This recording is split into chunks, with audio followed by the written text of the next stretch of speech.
Hey folks, welcome to the Women's Sports Matter podcast. Do not adjust your podcast app. I am not G. I am a guest host for this episode. My name is Thomas Costello. I have been on an episode before. G has been on my podcast a few times, Bryant and Me. So while they're up in Iceland getting into debauchery, I am taking over the podcast episode. So in this episode, instead of talking about podcasty things, instead of talking about soccer, I switch gears a little bit and I talked to Roc Pearson. They have their own media company. They're writing. They're a sneaker collector. They're going out to different games, interviewing players, getting fashion, getting fits from different players. I just thought it would be a cool interview to throw in here as I am guest hosting this podcast. So go ahead and take a listen to this really awesome interview that I had with Roc, talking about the shoe collection, how many shoes are in it. Also a 34 hours of driving 10-day trip that included 5 different events, 4 different WNBA games. And then we talk more about at WNBA All-Star Game. We talk about the Final Four, the Elite 8 and Sweet 16, which Roc was at all of them. Talking about Athletes Unlimited, AU Pro Basketball. It's just like, if you love basketball, or even if you don't, this is a great episode to get you into it, or to just help reinforce that love and hear about talking with the players like Arike, talking to like Stephanie Dolson, talking to Tish Heidemann, talking to all these different players, Aaliyah Boston. It's a really cool interview from somebody who's really putting in the work and really putting their craft and what they love into what they're doing, and not creating content for the sake of content, but for creating it because of a love behind the work that they're doing. So go ahead and listen to this interview. Thank you for pressing play on this podcast and listening to it. If you're not following Women's Sports Matter on social media, what are you doing? On Twitter, it's W Sports Matter, at W Sports Matter. If you're on the Instagrams, it's at Women's Sports Matter. If you want to follow me, I don't know why, I'm at the number 1 Thomas Costello, 1 Thomas Costello, no underscores or anything like that, on the social medias, Twitter and Instagram. And also you can go to at Bryant and Me. We have a podcast that talks about a lot of women's soccer. We're previewing women's soccer teams coming up with the World Cup. We talk a lot about the Chicago soccer athletes, aka the Chicago Red Stars, and just really any other nonsense. But you've picked the right podcast tonight. So here is that interview with Roc Pearson. The return up for Parlow, leaves it off, here's Mia Hamm, in the box, the shot, go! She's got the record! Hey everyone, my name is Sabria Whitaker and I'm the founder of Grow the Game. Erica Pioncastelli here, Tokyo 2021 Olympian. This is Carly Jackson, professional goaltender for the Buffalo Beauts. Hey everyone, this is Connor Moore, the social media manager of the Chicago Sky. For the first time in franchise history, the Chicago Sky are WNBA champions! You are now listening to Women's Sports Matter. Women's Sports Matter. Hosted by Gianna Belcastro. Arike Ogunbowale wins the national championship for Notre Dame!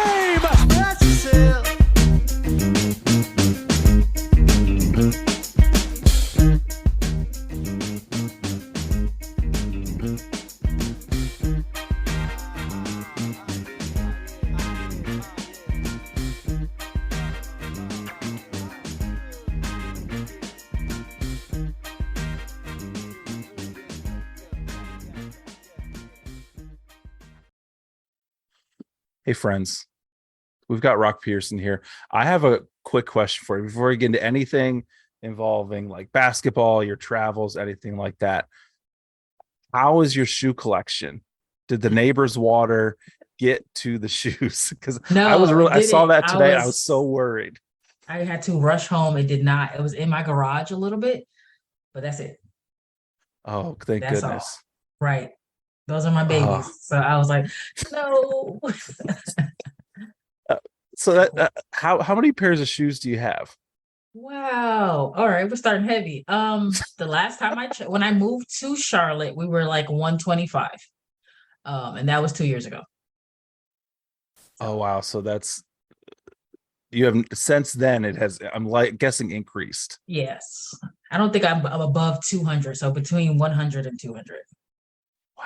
Well, first, thank you for being answering such a personal question right off the bat. I know we were getting serious quickly, but yeah, we've got Roc Pearson here. You kind of do it all. You're a sneaker collector. You go on trips writing about NCAA women's basketball, about the WNBA. And I was just excited to get to talk to you because I've seen stuff on social media, quick interactions here and there, probably over the last year and a half or so. But I was really pumped to learn more about everything that you're doing because I just think it's fantastic. So before the most recent stuff, because you just got back from like a trip and a half. Yes. 10 days I was on the road. 5 different events in 10 days. I want to hear about all of them. But before that, between the two of us, we were at the Sweet 16 and Elite 8 games. And then you were at the Final Four. So you were on the East Coast, right? You went to South Carolina. Then you went to Dallas for the Final Four. I was all the way out in Seattle covering the Buckeyes. I know, sorry, they did whatever they did to UConn. I'm not, I know that was that's my home. That's the home team.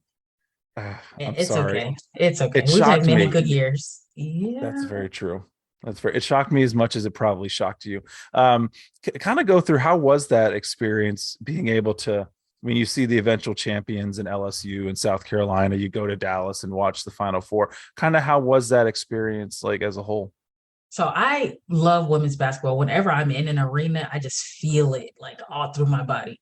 So getting there, and I was there as media because in 2020, I had got my first media pass, but we know what happened, so I wasn't able to go.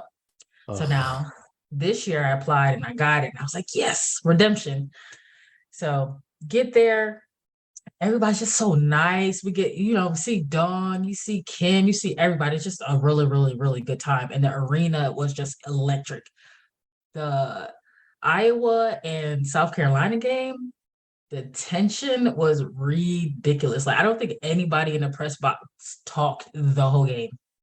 Wow. Everybody just scribbling and typing the whole game. Because that was probably the game people wanted for the title game. There's no shot against LSU because LSU came out that next night and they didn't make it much of a game for Iowa. But people kind of wanted that Caitlin Clark versus the overall number 1 team. So I could imagine the tension. Oh, that's awesome. That's fantastic. Did you have was that your favorite game of all the ones you watched? Or you know what? The LSU game was good because I was like, wait a minute, are we getting to the 100-point area here? Have we seen this before? Because in those games too, it can be a little nervy sometimes, right? Because they're on a big stage, and when you have all those eyes looking at you. But I mean LSU, they're a team that they've had eyes looking at them for a long time, so they were able to be like, yeah, it doesn't bother me. Kind of, I think they like it. It kind of, and then going up against Caitlin Clark, of course, I think that was added fuel. They've got other players who aren't normally known for doing stuff, shooting the lights out, and it's just like, what am I watching? I'm just writing like, oh, this is amazing, this is good. So yeah, that was awesome. That's history kind of right there in the making. A really successful NCAA season. A lot of eyes were on it. I mean, viewership was off the charts. And then you turned that then into, in a 10-day trip, you had 5 different stops, 4 of those WNBA games kind of coinciding with the start of the W season. Kind of just briefly first, like, what were the 5 different stops? And then maybe we'll have some questions along the way on each one of them. All right. So started in Atlanta. I went to a preseason game, Atlanta versus Connecticut. Then I stopped in Allentown, Pennsylvania for a Janet Jackson concert. Then we took it over to Indiana to see Aaliyah Boston in her debut against Connecticut. Then Brooklyn, see Stewie. Thank you, Stewie. So, wow. Who do they play? I don't even remember now. I can't. It wasn't Washington, was it? No. Oh, I'll have to look. They played Indiana. They played Indiana. Right. Oh, yeah. Right. Okay. Then the last stop was Washington versus Connecticut. So I saw Connecticut play 3 times last week. Oh my God. Well, starting off at Atlanta, I know it's a preseason game. Um, I I always have to pick a team. I'll watch any W game that's on, but Atlanta is the team that I'm like, okay, if they're on, I need to make sure I'm watching that one. Okay. Even though it was preseason, how was the energy kind of in the Atlanta arena? Because they're known for just the excitement of the fans and the supporting the team. It was there. I know I talked to the PR. They didn't do a whole lot of advertising, but for what they did, they had a really good turnout. In arena entertainment was great as always is. That's one of my favorite arenas to go to. I know it's on the smaller end, but they do a really good job with like engagement with the fans. So Yeah. gameplay, I was looking at Atlanta like, I don't get it, but we'll see. Connecticut was Connecticut. I know like pregame, Tish was shooting the lights out. I was like, I've been watching you for 10 minutes and you haven't missed a shot. That's crazy. But yeah, I got to see Haley. At first she looked a little confused, but then like they moved her to the primary ball handler and she turned it up. And I was like, okay, you look great. You look really good right now. So it was a good game. They didn't win, but it was a good game. It's preseason. And I Yeah. mean, they just played Minnesota the other night. By the time this comes out, they will have also played Indiana in Atlanta. But they played Minnesota down 19 points and came back and won. Came back and won. I think maybe it was Ryan Howard coming over late, winning the EuroLeague title and stuff like that. I think it was tough to get the team together and gel them together like they bring in Alicia Gray too. And it's just it's a different squad. But hopefully, Right. For selfish reasons, hopefully that continues because I love to get down. I haven't been to Atlanta yet. I go to every time they come to Indiana. I'll drive. I'm in Columbus, Ohio, so I drive 3 hours west. Okay. And to see them I'll play. go to unfortunately this year they play them in 2 different months, so I can actually go twice because I'm not spending the night 3 nights in Indiana to watch. No offense to the fine folks of Indianapolis. Oh gosh. Sorry, G. I hope you don't have a big listenership in Indianapolis. But let's talk about the Janet Jackson concert then, because I grew up listening to like Janet Jackson. I have a sister who's a couple years older, so she loved Janet Jackson. I was listening to everything probably around the same time. Like she did the song with her brother, the Scream. I think it was. Yeah, that video that was huge. That was like she was huge at that point. And this concert, my sister didn't get to go. She was bummed out she couldn't. So how was the event? So I can go back and brag to her. So visually pleasing. Like she had these very large, clear screens, and I was like, "Is this 5K? What is this? This is amazing." So it's just very vibrant. The crowd was really into it. This is my second time seeing her, and I'm fulfilled. Yeah. So how long does she like perform? Oh, go ahead. 2 hours. Just about 2 hours. Wow. That's a lot. That's a lot of moving around there. That is a lot. Still going strong. That's fantastic. Second time, like how big was, I don't know the size of Allentown, never been to Allentown. Like how big was the arena? Was it pretty like about a medium sized arena. Okay. Right. Cool. Yeah. And you have a pretty good crowd then? Yes. Like people were still like buying tickets as we were walking in. Oh, wow. That's awesome. That's fantastic. Now I saw you shared that you lost all of your content the next day. Was that from the concert or like what did you lose? Because that's everything in the car that day. Like I was trying to do some car stuff. I was dancing in the car. I had something to eat. And I'm old. I'm not a TikToker. So I was trying to do it on TikTok. And I was like, oh yeah, cool. I watched it. I thought I saved it and uploaded it because I watched it all. Like I watched it. I know I watched it. And then just poof. And I was like, what do I do? What do I do? I'm in the same TikTok group as you. It just intimidates me. Like even accidentally pressing the create button, I'm like, oh no, what did I do? So I'm right there with you.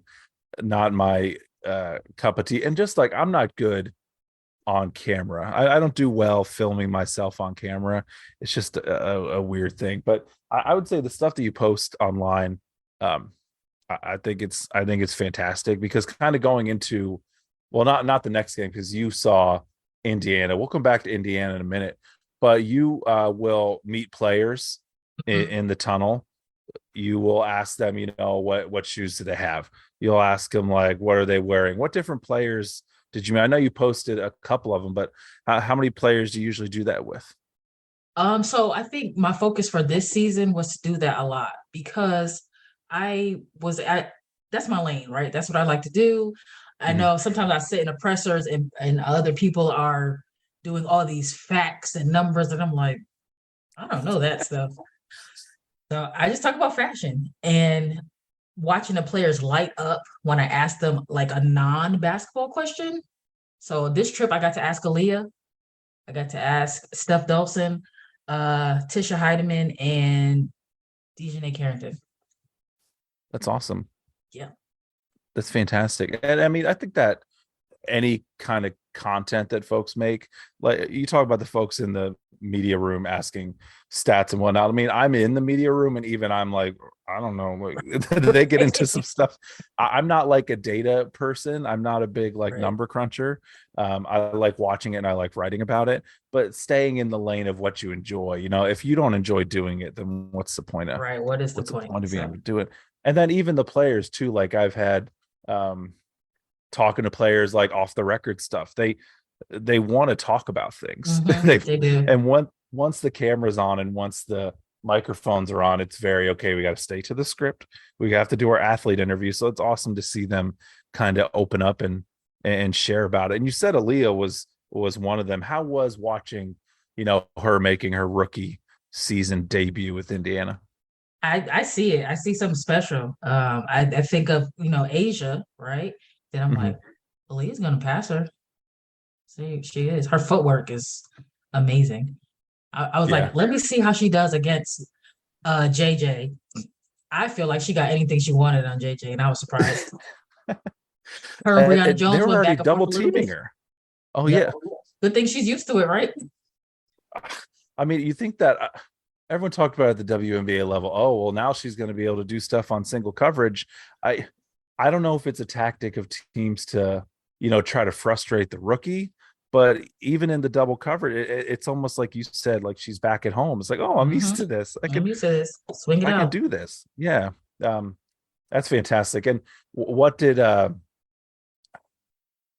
the next site, I want to talk about this one especially because you went to New York and you saw not just like a game, you saw the game where Brandon Stewart, I think the first game New York struggled a little bit, but then in this game Stewie was like, no, I'm not going to struggle. So tell the folks listening, what did you witness that night?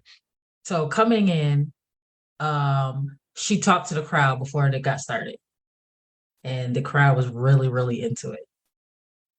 And then as the game's going on, I think was the first half she had 19. And I was like, woof. Okay. And then we looked up again and she was at 40. I was like, wait, when did that happen? When did you get to 40? And then she had the 45 and she sat down. I was like, oh, you got to let her get 50. So she came back on the floor, but she didn't get 50. And even in the presser, she didn't know what she had. She said she looked up and she saw that she had 37 and she was like, oh, okay. All right. So yeah, it was the MVP chants were going pretty tough. I tried to record one, but I was so into the game, I don't know if I got it. But she's happy to be in New York. New York is happy to have her. I mean, yeah, her like that kind of game, because her game is so smooth. It's almost like effortless. Right. She hits those mid ranges so easily. And she's just got height over most everybody who is, who is trying to defend her.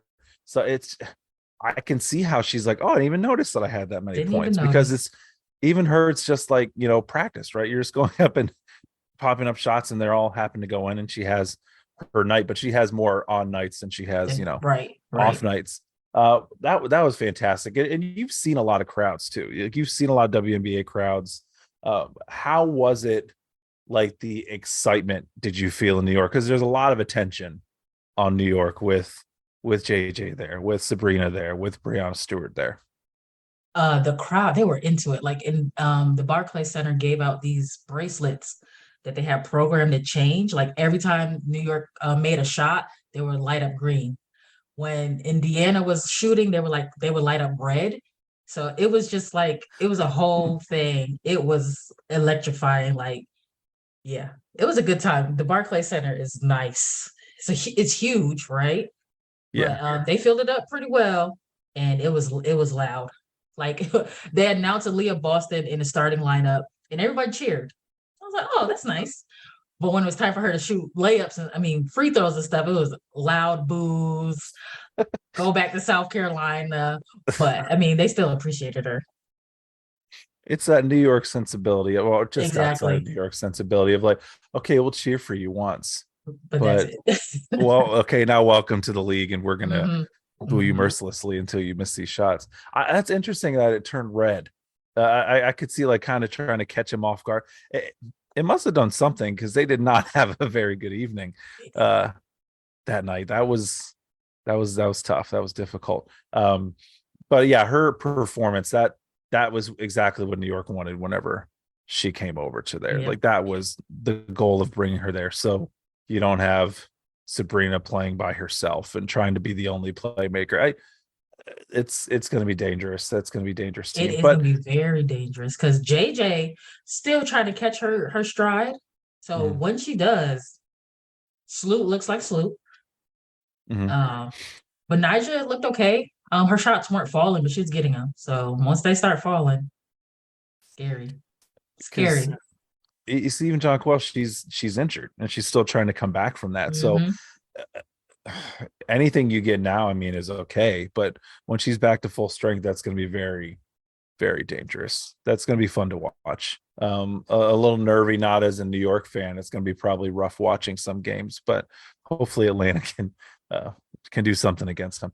And then your final stop, and then I have some questions overall about like all the stops. So how was the final game that you were able to watch? That was Washington versus Connecticut, right?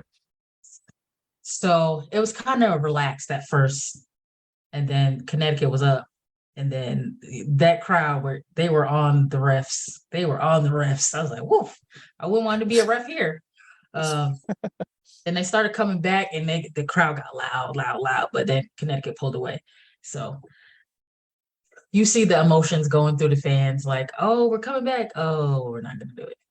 So, yeah. So the whole trip, you started in Charlotte, right? I started in Atlanta. Oh, okay. So like from like driving all around. You said you were in Charlotte, right? Okay, so I started Charlotte. Okay, so you go to Charlotte, you go to Atlanta, you go up to Pennsylvania, you go over to Indiana, you come back to New York, you go down to DC, which it's still there's traffic no matter what time of the day you're driving through DC. Right. It doesn't matter if it's 2 a.m. or 2 p.m. Right. How many miles did you log on this whole trip? I didn't even look. I was looking at hours. I didn't look at miles. Okay. How about hours then? How many hours did you do? So like 34, because Pennsylvania to Indiana was 12. I went to Connecticut because that's where my people are from. And I took the train to Brooklyn because it's just easier. That was 9. So that drive from Pennsylvania to Indiana, I live halfway through that drive. It's not a fun drive. There's not a lot happening in that drive. No, Did you drive through Columbus? On the way from Indiana to Brooklyn, I did. I stopped there because I have a friend there. I was like, oh, I could stop. So I stopped for about an hour. We chatted, and I went on ahead. I did a similar. I drove up to Minnesota for the Big Ten women's basketball tournament, which was about like 13 hours one way. And I had a friend in Chicago. Shout out to Felix if he's listened to this one. Yeah, he's a Sky fan. He's a big WNBA, also Red Stars fan on the soccer side. So yeah, it is nice to cut those in because after a while, you start to kind of lose your mind in the car. Were you driving by yourself? I was driving by myself. Oh, like at first it sounds great. Like, oh, I'm going to have some me time, be able to listen to whatever I want. after a while, it gets kind of boring. It's why did I choose to do this? I should have flown. And then it was raining, and I was like, oh Lord, what did I sign up for? What did I agree to? When I left from Iowa, destroying Ohio State in the Big Ten title game, I was driving through Wisconsin, and it was dark out, and then it started to snow. So it kind of looked like the Star Wars ships going into light speed because all the stuff's flying at your face and stuff. Yeah. Luckily, it was like in the middle of the night, nobody was on the road in BFE Wisconsin. But then on your mind, it's just like, I just want to get home. I don't care how long it takes me. I don't care how long to drive. I'm not stopping. I'm getting home as soon as possible. Do I have enough gas? Yes. All right, let's push it. Yep. And if I need more gas, I'm using the restroom. I'm getting food and gas all in the same trip, and then I'm going to keep going because I don't want to stop. Exactly. So other things on the trip, media meals. I asked folks who are also getting media credentials, and I saw you talk a little bit about it just on the socials and whatnot.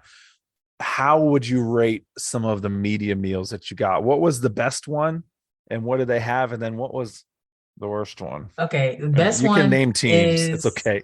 The Mystics.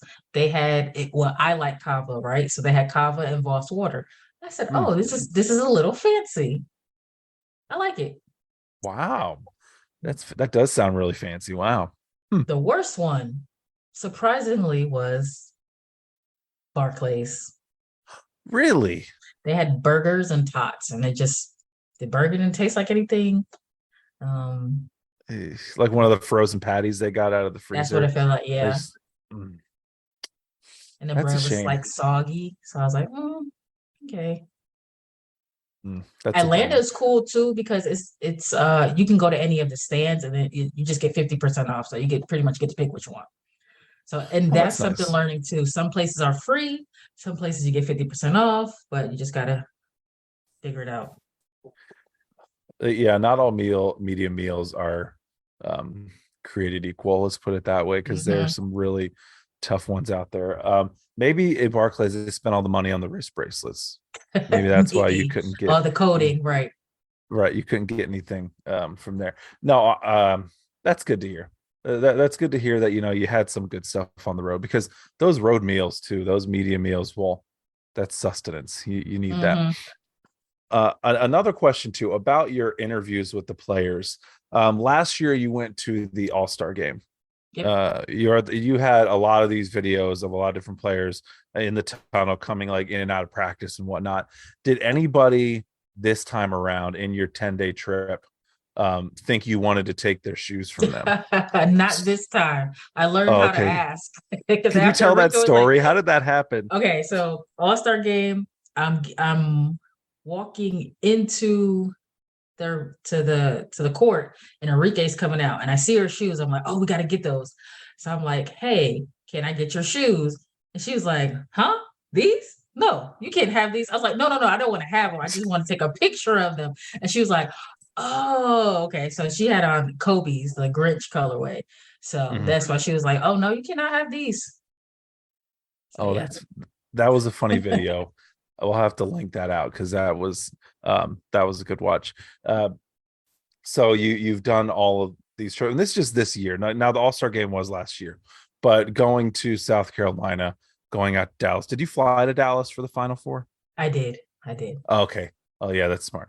Doing 34 hours of driving for your 10-day kind of whirlwind 5-event type of thing. What else do you kind of have planned? Maybe like formal plans or like wish list things you want to do? Like what are you focused on now for the rest of 2023? I have a bunch of content that I need to go through and put out from the trip. I also want to focus more on the fashion. We're getting a lot of really good pictures, so if I can't get anything personally, I'll just use pictures and kind of break down the outfits for other people so they know what's being worn. And I'm going to All-Star, like everything's already set up. But I would love to be sponsored in going to All-Star. And last year there was a Jordan party and an Adidas party. I was like, well, this year I need to be invited to one. Right. So those are my two wish list items. How does one get invited to those things? Is it like media where you have to email them and request a thing, or what is it? How do you get them? So from what I understand from the Adidas party, it was like because Candace Parker is like their main person. It was more Yeah. of a invite only deal. And then the Jordan party, I have a friend who's like Team Jordan, so I think that's invite only too. I don't know if it's they want media there as media or if they just want people to come and enjoy. So Gotcha. Okay. And I mean, you definitely have the experience with it. You not only collect shoes, but you're posting pictures about them. You're asking players about them too, which I think is fantastic. And also you're even like online, like selling shoes to folks mhm, and helping people get, the in their own deals. collections going. Yeah. Yeah, the deals. And of course trying to save money while you're doing, because I'm guessing it's not a cheap hobby, right? No, no, it is not. Well, I have to admit I am cheap, and I'm not gonna. I don't have a shoe collect. Like I have a pair of shoes that I mow the lawn in, and a pair of shoes that I wear out. It's really embarrassing. Like I'm really cheap when it comes to that stuff, but I need a pair of shoes. Like my feet are so flat though. It's weird. It's kind of like I have to wear like old man shoes almost. How would you help somebody who has no fashion sense like myself? How would Mhm. you get them started to getting like a good pair of shoes or a good pair of sneakers, something that just looks good? It's not, I'm not going to mow the lawn in these ones, but something you can, wear out. Like what are some tips you give to somebody trying to get into it? Because it's intimidating, like seeing all the stuff that goes into it. So like, I guess I will always ask what your budget is, what you're comfortable paying, Okay. and kind of go from there. If you're like, maybe $50, maybe we start you at the outlet. Go to an Adidas outlet, go to a Nike outlet. You probably get something really nice for in the $50 range. But if you're like, no, I wanna spend $200, well now open the window a whole lot more. But I have people ask me all the time, like, how can I start collecting sneakers? And they'll send me some stuff, and I'm like, okay, well these three you can forget about it because those are like 5 grand. So let's put those down. We can start here. How do You're you feel shooting about too these? high. You're Way shooting too too high. high, Come down. way too high. So yeah, I kind of look at folks' style, like, and then I mean, like you say, your foot is kind of like flat, so maybe you probably do better in a Adidas. Um, Okay. is whereas like last week I had a friend ask me, what she wanted to like wear dresses but would still wear sneakers, so I told her a Nike Dunk would be good for you, but I had to show her to the more affordable ones because they get a little crazy. So yeah, she ordered her first pair. She's so excited. So that's how I do it. Okay. So the outlets and avoid Nikes. Okay. I used to run a lot, and I would run in Nikes because their Nike structure was like a stability shoe, so that Mhm. was good for running. Definitely not anything fashionable or anything like that. But okay, I don't have anything against Adidas. I could give that a shot, and Yeah. I'm sure we have some outlets somewhere around here. I'm And sure I could. their comfort level is always eight and above. Okay, well, I need the comfort too. Mhm. All right, I'll report back Okay. once I get some shoes. I'll report back because I definitely need to. So you collect the shoes. You're helping people get deals on them. You're giving them advice. You're talking to players and all that. You're making content too. You're going out to these games. What you're involved in a lot of different stuff though. Like what else are you doing right now? You talk about like getting sponsored for media events. You have your own media company. You have your own accounts to sell different, apparel things, sneakers, all that good stuff. What are all the things that you're kind of, you know, dipping your toes in the I pools? feel like you've named everything. I really want to focus on my media company so I can create revenue and have that be my full-time job because I really do love it. And now that we have women's basketball basically year round, I can go somewhere and do it. I would really like to get my hands on AU. I like how they Mm. have like the concentrated 5 week. So I think you can get some really good content there. Yeah. And you did AU in Vegas the first year. You Yeah. were out at AU. How was that experience? Because especially the first year, I know there were some people in the crowd, but it was still kind of the nervousness around COVID. Just the beginning of 2022, people were still kind of hesitant on that stuff. How was just despite the crowds not being there yet, how was the whole experience of being in that new environment like that? The way they presented like the league overall was like really cool. Like I was there for the first day, so the inaugural day, and it was a whole thing. It was like an hour's worth of programming just to introduce AU and the players and what it's about and their goals for the season. So I really enjoyed that. Even the crowd, it was kind of like I wouldn't say it was a basketball heavy crowd, but it was like, oh, it's something to do today. And it seems like people really enjoyed themselves. I can see AU unofficially being like the G League for the WNBA. Because during that season I became a fan of Taj Cole. She's really good. She's just a little small, but she's really good. But I mean, Connecticut brought her out. She didn't make the team, but like I can just see how that could, happen for people. I hope what's her name, Lex goes and plays. Alexis Morris.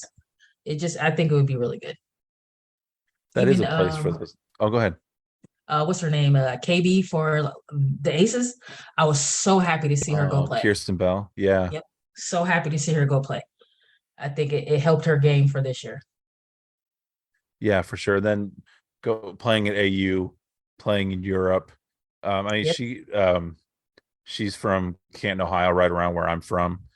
So you don't get a lot of players like that. Actually, her and Taylor Mikesell both played each other in high school, and that not a lot of basketball players come from that area on the women's basketball side. So it's cool to see that. And she's one of the players that, even though I'm not an Aces fan or anything like that, it's still cool to watch that progression. And AU gives them that opportunity to be able to do that. And hoping, this is fingers crossed type stuff. They were playing in Dallas this year because I felt like it was because the tournament was also there. I think they could kind of play off of that excitement. Have they announced, or do you know, since you've done media stuff with them before, where are they going next year? Do you know? They haven't said yet. Okay. All right. Because the Final Four is in Cleveland next year, which is only like a 2-hour drive for me. So if anyone at AU is also listening to this, if you want to keep it by the Final Four again, Northeast Ohio, I'll drive up there. That's not a 14-hour drive either. I will do that happily. Because that's just it's a great experience. There are players that I liked watching in the WNBA there, like Courtney Williams or like a Kelsey Mitchell. But then you see all those other players, like you mentioned, the younger players who maybe aren't getting as many minutes in the WNBA because it is a hard 144 roster spots to break into. Right. And then the AU players, they have that ownership of it where they're running the league. They're the ones, making decisions, inviting players in. It's just a really cool thing. If you love college basketball in the WNBA and you're not watching it, like that doesn't make any sense. It doesn't make any sense. Unless you don't know, then okay. Right. If you're just learning about it right now, Athletes Unlimited, get out from under the rock and you need to watch some of it. That's great. And also back to just doing it for your own media company, getting paid for it.